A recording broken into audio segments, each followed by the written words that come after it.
Ողջույն, 2020 թվականի պատերազմից հետո Մարտակերտի շրջանի Վարդաձոր գյուղը ևս դարձավ սահմանամերձ, սակայն անգամ այս իրավիճակում վարդաձորցիները շարունակեցին ապրել հարազատ գյուղում։ Շարունակեցին ապրել մինչև 2023 թվականի պատերազմը և հայաթափումը Արցախը, երբ բոլոր արցախցիների պես վարդաձորցիները ևս բռնեցին գաղթի ճանապարհը։ Որտեղ են այսօր ապրում վարդաձորցիները, նրանց որ մասն է Հայաստանի Հանրապետությունում, որ մասն է արտագաղթել, ինչ դժվարություններ ունեն այսօր ու նաև ինչու չէ ինչ հաջողություններ։ Այսօր զրուցելու ենք Վարդաձորի համայնքի վերջին ղեկավար Նելսոն Դանիելյանի հետ։ Բայց մինչև բուն զրույցին անցնելը ուզում եմ շնորհակալություն հայտնել իմ YouTube-յան ալիքի հին ու նոր բաժանորդներին։ Շնորհակալություն ձեր ուշադրության և արձագանքների համար, խոստանում եմ անկեղծ զրույցների պակաս հետագայում ևս չենք ունենալու, իսկ այս նախաձեռնությանն աջակցելու համար շնորհակալություն Իվան Ավանեսյանին։ Եվ անցնենք այսօրվա զրույցին։ Բարև ձեզ, պարոն Դանիելյան, շնորհակալ եմ զրույցի հրավերն ընդունելու համար։ Բարև ձեզ։ 2020 թվականին համայնքի ղեկավարն էիք, Վարդաձորը երբ դարձավ սահմանամերձ, ադրբեջանցիները երբ մոտեցան գյուղին։ Վարդաձորը սահմանակից դարձավ 2020 թվականի նոյեմբերի 9-ի կնքած հռչակագիրից հետո, Աղդամի շրջանը հանձնելուց հետո գյուղը երկու կողմից շրջափակման մեջ եղավ։ Մապերավանդի կողմից և Ճանկաթաղի են բարձուրում կար ձելևիշկա, որ հանձնեցին իրանց։ Այսինքն բուն պատերազմական գործողությունների ժամանակ ադրբեջանցիները գյուղին չէին մոտեցել։ Ոչ, պատերազմի ժամանակ դեռևս շատ էին հեռու, մոտ 30 կիլոմետր։ Բայց նաև ավելի հեռու տարածքներից գնդակոծում էին։ Այդ ընթացքում գյուղը տուժել էր, ինչ որ հրթիռ, արկ գյուղի ուղղությամբ ընկել էր։ 20 թվականի պատերազմի ժամանակ, Այո, 20 թվականի պատերազմի ժամանակ գյուղը հրթիռ է ընկել շատ, տուն է վնասել անգամ, մի քանի տուն է վնասել անգամ։ բայց անգամ դրանից հետո 2020-ի այդ հրադադարի հաստատումից հետո Վարդաձորի բնակիչների հիմնական մասը, եթե չեմ սխալվում, վերադարձավ գյուղ։ Իդեպ որ մասը վերադարձավ գյուղ, արդյոք շատերը բացակայեցին դրանից հետո։ Վարդաձորը հիմնականում բոլոր վերադարձան համարյա եւ ավելի շատ մեկ ընտանիք էլ վերաբնակեցվեց գյուղում։ Քարինտակ գյուղի 7 հոգանոց ընտանիք, որոնք ունեն նաեւ 3 դպրոցական երեխա։ Ու այդ ժամանակ գյուղը ընդհանուր քանի բնակիչ ուներ, քանի դպրոցական։ Գյուղը ուներ 10 աշակերտ դպրոցական, ուներ 200 բնակիչ, որից 150-ը բնակում էին գյուղում։ Ադրբեջանցիների ներկայությունը, հարևանությունը, այսպես ասենք, ինչ որ բան փոխեց գյուղի կյանքում։ Նշեցիք, որ երկու կողմից ադրբեջանցիները մոտեցել էին գյուղին։ Կարելի է ասած, չէ, մենք չենք շփվում։ Հիմնականում վտանգ է ներկայացում անասնապահությամբ զբաղվողներին։ Մեկ ընտանիքի անասունները մոտ 5-ից 7 հատ անցել են, ըտենցել չեն կարողացել վերադարձնել։ Մինչև պատերազմը, եթե չեմ սխալվում, Վարդաձորում մի ամբողջ թաղամաս էր կառուցվել։ Մի փոքր էլ դրա մասին պատմենք։ Քանի տուն կառուցվեց, ում համար էին այդ տները։ Կաշենի հանքավայրը գտնվում է գյուղի տարածքում։ Սանիտարական գոտու սահմաններում հայտնվում է մի քանի ընտանիք, տուն, մի 10 տուն։ Որոշ մարդկանց փոխհատուցում է տրվել տուն կառուցելու համար, եւ մի որոշ ընտանիքների համար առանձին թաղամաս է կառուցվել գյուղում։ Երկհարկանի 2000 մետր հողամասով ժամանակակից տներ է կառուցվել, կարելի ասած։ Ու 2020-23 թվականներին գյուղը, այսպես ասենք, կարողացավ իր առօրյայով ապրել, որքան հասկացվեց։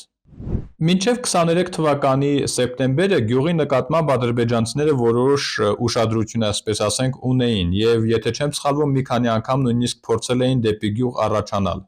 Հաջողվել էր ինչ-որ հաջողությունների հասնել։ Ոչ, չէր հաջողվել, կարողացել են իրանց հետ շպրտել իրանց նախկին դիրքերը, քանի որ Կաշենի հանքավայրը, այդ Կաշենի հանքավայրը դա Գյուլաթա գյուղում է գտնում, անունն է Կաշեն։ Չեն կարողացել, մինչև մատուցները եկել են մի քանի անգամ հանքի։ Ну, հետո գնացել իր դիրքերը նորից։ Հետո եկավ 23 թվականի սեպտեմբերը ու սեպտեմբերի 19-ը։ Գյուղի համար պատերազմը երբ ու ինչպես սկսվեց։ Գյուղի համար պատերազմը սկսվեց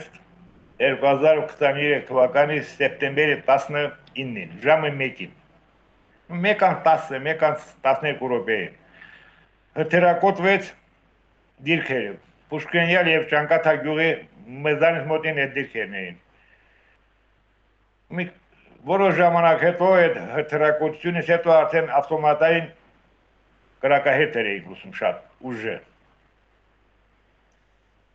Արդեն 2 ժամ հետո մոտավորապես ժամը 3-ին 4-ի կողմերը տղաները իմացան, որ զոհ են տուվալ։ Ճանկաթաղի 711 դիրքը մենք էինք պահում։ Այնտեղ տուել են 3 զոհ, մեկը մեր գյուղից, 2 վիրավոր մեր գյուղից։ Փառքատու կարողացել են այդ վիրավորները հանեն, բայց զոհերը սեպտեմբերի 25-ին, 26-ին են հանել։ Մեր դժվարությամբ։ Մինչև երբ մնացիք Վարդաձորում, այդ բռնատեղահանման, տարհանման օրերը ինֆորմացիան բավական քիչ էր, հակասական, ձեր մոտ ինչ իրավիճակ էր։ Մենք մինչև 20 թվականի ժամը 8-ը գյուղում էինք։ Մեզ հետ էին նաև Ճանկաթա գյուղի Մինչև սեպտեմբերի 20-ը։ 20 առավոտ ժամը 7-ից 8-ը։ Այդ արանքումը դուրս ենք եկել, քանի որ արդեն թուրքերի գյուղում էին, ադրբեջանցիների գյուղում էին արդեն իրանք։ Արդեն մինչև դպրոցի մոտ հասել էին։ Ինչպես կազմակերպվեց տարհանումը, կազմակերպված, չգիտեմ, մեքենաներով, ավտոբուսներով, թե ոտքով։ Մեքենաներով գյուղից բարձրացել են մոտ 2 կիլոմետր, անձրևալյա, ցեխալյալ մեքենաները չեն անցել։ Հիմնականում մեքենաները կանգնեցրել են, բոլորին հասրել ենտեղ, ոտքով սկսալ են իրանք ինքնուրույն փոխվել։ Ну, բանակի մեքենա է եղել։ Մի քանի անգամ այդ մեքենան ավուկնել, դիմորականներն էլ, որ նահանջում էին։ Մեծերին, ծերերին հասրել են մեհմանայից Պերևալ եւ հիմնականում ժողովուրդը, 2 գյուղի ժողովուրդը, Ճանկաթաղի եւ Գյուլաթաղի, Վարդաձորի միասին են դուրս եկել։ Մեհմանայով, ինքնուրույն։ Իսկ մենք վերջում ենք դուրս եկել։ Ես վերջում գնացել եմ գյուղ, մենակ, տեսամ մարդկա մնացած։ Մի 2 հոգին է, բերերը մոչև անտարը, որ մեքենաները չեն բարձրացել։ Մի 7 մեքենա մնացալ է անտարում։ Հասել Դրումբոն, եթե Դրումբոնում մարդ չկա։ Ну, մեքենաներով, բանով, մարտակեզի գալիս էին մեկ-մեկ։ Հասել ենք Խոջալու։ Իրեկունը ժամը տես 6-ի կողմերը, 7-ի կողմերը։ Իդեպ շատ է խոսվում, թե ինչու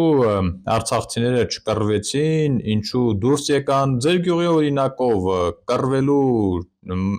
գյուղը պահելու հնարավորություններ կային։ Տղաները կռվել են, քանի որ գյուղում արդեն ինքնապաշտպանության ջոկատներ կար, որ դիրք էին պահում, կարելի ասած աշխարհազոր կար։ Ամեն մեկին համարացրած ավտոմատ կար։ Ну 2 ժամ, 3 ժամ դիմադրել են։ Դրանից ավել արդեն անիմաստար։ Անիմաստ չէ, պրոստը ոչ մեն օգուտ չէր տալիս, դու զոհեր կլիներ ավելի շատ։ Քանի որ շրջափակման մեջ դա ինչքան կարա դիմադրես, եթե դրսի կողմից օգնություն չկա։ Զինամթերքը վերջանալու էր, ծնունդը չկար, ինչքան կարողացել են դիմադրել են, ինչքան կարողացել են կռվել են, ինչքան կարողացել են կորուստներ են տվել իրանց։ Իդեպ ձեր նկարագրածը հաշվի առնելով բավական դժվար են բնակիչները դուրս եկել գյուղից, ինչ որ բան հասցրել են իրենց հետ վերցնել։ Ոչ, կարելի ասած ոչ, որովհետև իրանք չէին պատկերացնում, որ պիտի դուրս գային, կամ պատկերացնում էին ոնց որ եղել է 20 թվականին, 11 թվականին, ժամանակավոր մի քանի ժամից կամ օրից հետո պիտի վերադառնան։ Մեծ մասը դոկումենտները չեն կարողացել անգամ հանեն, իրանց հետ վերցնեն։ Առանձնապես գյուղի ներքևի հատվածը, որ հենց սահմանակից է հանքին։ Ոչ մի բան չեն կարողացել, ես այնպես եմ պատկերացնում, որ ամեն ինչ վատթարագույնը մեր գյուղն էլ է, որ կարողացել են տարահանվեք։ Մեկ էլ ճանկատ է գյուղում։ Մնացածները չգիտեմ ոնց է եղել,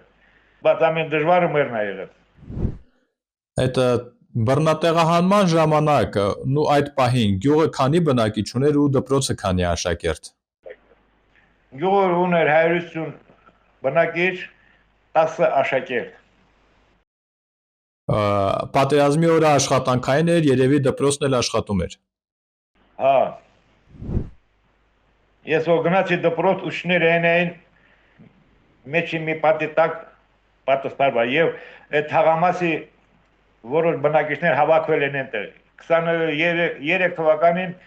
գյուղի դպրոցից մին 150 մետր հեռավորության վրա բան անգել Սմերջ 23 թվականին։ Այո, անձամբ ես եմ գնացել տեսել։ Մին 150 մետր հեռավորության վրա, 150-160 մետր հեռավորության վրա նոր թաղամասն որ կառուցված է։ Այդ տարածքը Սմերջ անգել։ Եվ ավելի շատ է մարդկան վախեցրել բնակիչների։ 23 թվականին վարդաձորցիները հասան Հայաստանի Հանրապետություն։ Բնակիչների որ մասը մնաց Հայաստանում, որ մասը արտագաղթեց նաև Հայաստանից, 26 թվականի կեսերն են արդեն կարող ենք թվերը իմի բերել։ Բնակչությունը 5-6 հոգի, ամենը շատը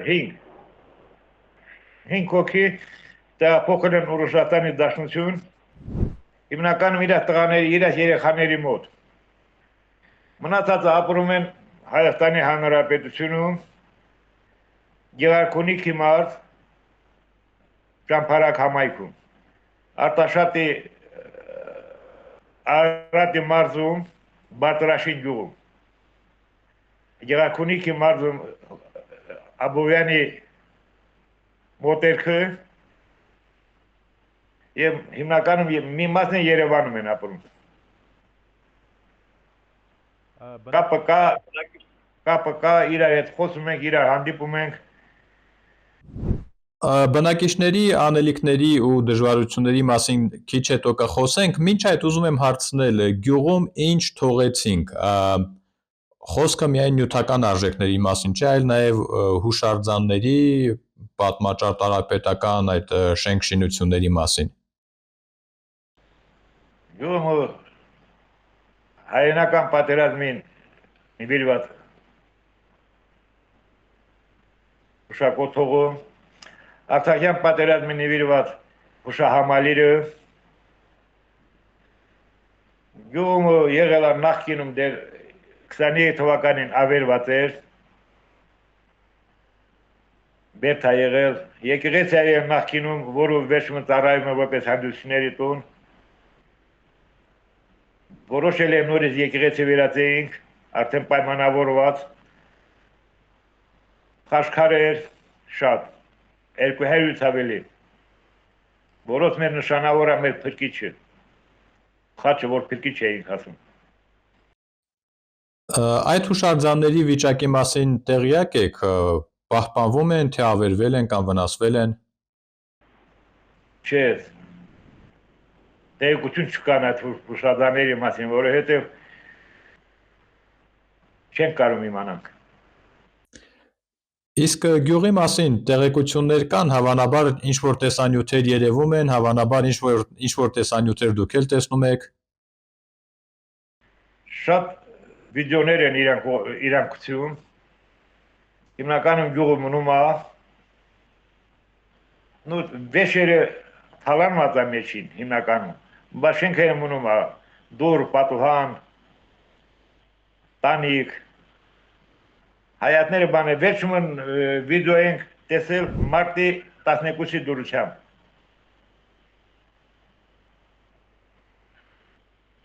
Շուշուտ 6 ամիս մեկ, 2 ամիս մեկ շուշուտ նկարներ ենք գցում իրանք։ Հիմնականում վիդեոներ։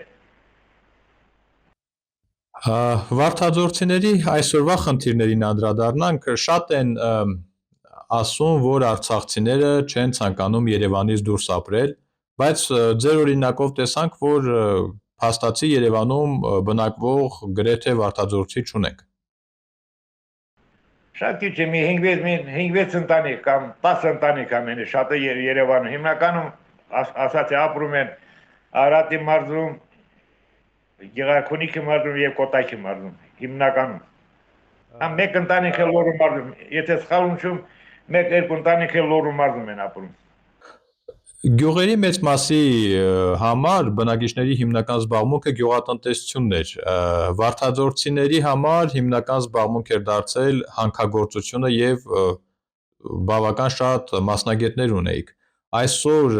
կարողանում են այդ մասնագետները աշխատանք գտնել, ոչ գյուղատնտեսական։ Հիմնականում հույս կա այդ ամուսարի հանքը ջերմուկի կողմը որ պիտի բացվի, նա գյուղացիները աշխատում են այնտեղ, որ բացվի հիմնականում հույս ունեն, որ գնալու են աշխատեն կան այնտեղ, բայց ով որ հնարավորություն ունի թեկուզ մարդ կա, որ անասնապահությամբ են զբաղվում, այստեղ, այնա ընտանիք ունենք, որ ապրում է խոզեր է պահում, մի ընտանիք լրիվ իր գործունեությունը այդ անասնապահությամբ են զբաղվում։ Մի ընտանիք էլ կա, որ խոզ, կով, ոչխար, հավ, հիմնականում էլի անասնապահությամբ են զբաղվում այստեղ եւ աշխատում են միաժամանակ։ Ոչ որ գյուղում էլ է։ Կամաց պետք է հաշվի առնեն, որ մարդիկ շատ հնարավորություն չունեն անասուն առնեն։ Այդ ծրագիրից մենք չենք օգտվում։ Այդ որ ինչ որ ծրագիրներ են ասում անասնապահություն, մեղվաբուծություն, մենք չենք օգտվում, եթե օգնեն ավելի շատ կպահեն։ Եվ կաշխատեն միաժամանակ։ Շատ ծրագրերից օգտվելու համար Հայաստանի քաղաքացիությունն է պետք։ Այսօր վարդաձորցիների որ մասն է, որ արդեն քաղաքացիություն ունի, որ մասն է, որ դիմել է, բայց դեռ չի ստացել։ Հիմնականում մոտ 50-60% քաղաքացի են այս բայդուրությամբ։ 7 ընտանիք արդեն սերտիֆիկատով տուն են վերցրել։ Հիմնականում Էջմիածին եւ Արարատի մարզում հիմնականում։ Մի որոշ մարդիկ թղթերը հանել են, սպասում են, հավանական անդուրությունից հետո կլինի այդ քաղաքացիությունը։ Կան հարթակներ, որտեղ վարդաձորցիները կարողանում են իրար հետ կապերը պահել, որպես, այսպես ասենք, համայնք կարողանում են թեկուզ վիրտուալ տարածքում, սոցցանցերում այդ կապերը պահել։ Սոցցանցերով հիմնականում հանդիպում խոսում ենք իրար հետ, ամեն շաբաթ կարելի ասած, ամեն օր, ամեն շաբաթ հանդիպում ենք, բայց հանդիպումները նենց ցավոք սիրտի երաբլուրում տեղի ունենում կամ թե եթե մի հատ մարդ մահանում գյուղից կամ ինչ-որ մի հարազատ մահանում այդպիսի պայմաններում մեկ էլ եթե մեկը հարսանիքանում տենց են հանդիպում դա մեկ բայց նենց դա ասես հատուկ որոշենք այսօր հանդիպելու են թե դե չի եղել այդպես նու որոշանք հանդիպենք շուտ ասենք Արցախի գրեթե բոլոր գյուղերն էլ իրենց օրը ունեին, այսպես ասենք, գյուղի օրը։ Գուցե հենց Վարդաձորի օրն էլ առիթ դառնալու այդ օրը կարողանաք նորից իրար գլխի հավաքվել։ Հնարավոր հիմնականում յուղի ազդագրման օրը դենց, թե յուղի ազդագրման օրը դենց։ Ժամանակին այն օրը, որ նշում ենք Վարդաձորում։ Յուղի ազատագրման օրն էր մարտի 17-ը։ Հնարավոր է մի բան կմտածենք։ Այնա ուրիշ բանել եմ մտածում էի։ Մեր յուղացիները, եթե յուղը խաչքարել էր, կարող է տեսած ինձ դու։ Հիշում ես։ Կաղնին կպած խաչքարել է յուղը։ Այո։ Մեր յուղացիները ուզում են նույնը համարյա վերականգնալը, ուզում են միտեղ ինչ-որ մի յուղ տեղադրենք, որ հանդիպենք տենց։ Ապրիլի մայիսին կարող է ինչ-որ այդ գործողություն իրականացնենք։ Ինչու է կարևոր համայնքային կապերը պահելը։ Որպեսզի mēs հույս ունենք, որ գնալու ենք։ Հաստատ գնալու ենք, այդ չենք ուզում այդ հույսը կորցնենք, որ էլի միասին գնանք ապրենք։ Յուղը, չգիտեմ, մնացած յուղերը ոնց է եղել։ Մեր յուղը բնիկ յուղ է եղել։ Վերջին 100 տարվա ընթացքում ուրիշ տեղից մարդ չի եկալ, մենք ենք ելել։ Հարևանություն, ընկերություն, բարեկամություն կապած մեկը մեկին հետ։ Ոնց որ քություն փռնում ենք, էլի մի կողմից բարեկամություն մեկը մեկին։ Խնամի, մեկին աղջիկին տվար, մեկին աղջիկին ուզել, այդպես։ Կապը կա։ Մեր յուղ բնիկ յուղ է։ 13-րդ դարից։ Իդեպ այդ տեղեկությունները հավաքելու ինչ-որ մի հարթակում ներկայացնելու գյուղի մասին այդ հուշերը նման ծրագրեր կան։ Դեռ չկա, բայց հավանականա պետք է մեկը գտնենք, իրան ասենք, որ հավաքագրի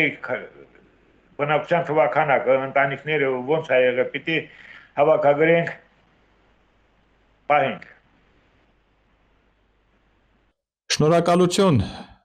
Ես որպես համայնքի ղեկավար բոլորի հեռախոս համարները ունեմ, կապը պահում եմ համարյա բոլորի հետ։ Տեղյակ ապրում են, իրանց համար աշխատում են, աշխատող ժողովուրդ են կլել ապրում են։ Մինչև տեսան երբ են գնալու։ Փորձենք մի լավ նոտայով ավարտել մեր զրույցը։ Վարդաձորից դուրս գալուց հետո, այսպես ասենք, քանի վարդաձորցի է ծնվել, տեղյակ եք։ Հա, 5-6 հոգի ծնվել են, որից մեկ դալի ընտանիքում ստացում է։ Ամուսնություն ալա գրանցվել էստեղ, մոտ 3 ամուսնություն ա գրանցվել էստեղ։ Էստեղ հագին մին 5-6 հոգի ծնվել են, ամենակիչը, որ ժամանակին կարամ հաշվեմ ասեմ։ Իդեպ այդ լավ նորությունները ինչու համայնքների այդ սոցիալական ցանցերի ջերում տեղ չեն գտնում։ Վատ նորությունները բարբերաբար տեսնում ենք, բայց լավ նորությունները այնտեղ կարծես թե գրեթե չեն երևում։ Դե ճիշտ է, այդ ասածը հաշվի կառնենք մեկին կասենք, որ սորվանից հետո ծնունդինի հարսանիքինի միանգամից ուրախարիցն է տեղադրենք, լավ նորություններ։ Իսկ ինչ է պետք, որ այսօր Հայաստանում ապրող վարդաձորցին ավելի արագ կարողանա այս իրավիճակում ոտքի կանգնի, այսպես ասենք, ինքը իր գլուխը պահի։ Ֆինանսները պետք է։ Առաջին բնակարանի հարցը լուծվի, օրինակ մենք ապրում ենք ստե 200,000 վարձ ենք մտնում, եթե տան հարցը լուծվի, հեշտ է ապրել, բայց հիմնականում ֆինանսները պետք է, որ կարա ինչ-որ մի բիզնեսով անասնապահություն, մեղվաբուծություն կարան ձեռք բերեն, էլ մենք չենք կարում, մի քիչ օգնություն է պետք է, մինչև ոտքի կանգնեն։ Շնորհակալություն, պարոն Դանիելյան, հետաքրքիր զրույցի եւ ձեր չանցնող լավատեսության համար։ Հուսանք, որ ձեր հույսերը կարդարանան։ Ես ինչ որ ասեմ, մեր գյուղացիները ասալամ, թե ինչ որ ասեմ, մերիվ կատարվել է։ Բոլորը սպասում են ինձ։ Ասում եմ, քո ասածները միշտ իրականություն էլ է։ Ասում կարող է 3 տարի, 5 տարի հետո մինչև 33 թիվի գյուղում կնեմ։ Եթե մեզանից չի կախված։ այս անգամ արդեն։ Հարցերը լուծոլանը մենք գնալու ենք։ Ոնց որ ասալն դուս եկաք։ Դες մեր հարցը լուծոլանը։ Պրոստո խառնված է աշխարհի հիմա։ Շնորհակալություն, պարոն Դանիելյան։ Ապրեք։ Հիշեցնեմ, որ այսօր զրուցեցինք Վարդաձորի համայնքի վերջին ղեկավար Նելսոն Դանիելյանի հետ։ Այդքանն ենք նախատեսել, ամուր եղեք ու մի քիչ էլ զգույշ, կհանդիպենք։